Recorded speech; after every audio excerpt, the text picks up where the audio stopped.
52 anyos na drug suspect arestado sa operasyon ng mga otoridad sa Matanog, Maguindanao del Norte.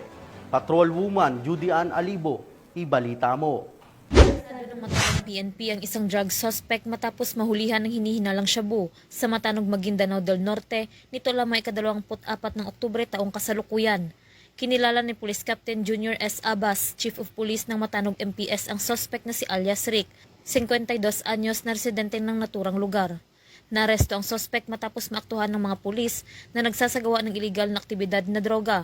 Nakuha mula rito ang 3 silyadong plastic sachet na naglalaman ng hinihinalang shabu na may tinatayang timbang 0.14 gramo at nagkakalagang 1,013 pesos at isang improvised glass tutor.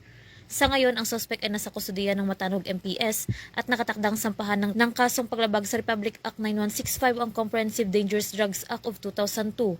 Muling tiniyak ng Maguindanao del Norte PNP ang patuloy na pagsisikap para sa kaligtasan ng publiko, kalakip ng suporta sa adikain ng bagong PNP para sa bagong Pilipinas, serbisyong mabilis, tapat at nararamdaman. Mula rito sa Riyon ng Bangsamoro, ako ang inyong PNN correspondent, Patrol Woman Judy Ann Alibo, alagad ng batas, taga-taguyod ng Balitang Pulis.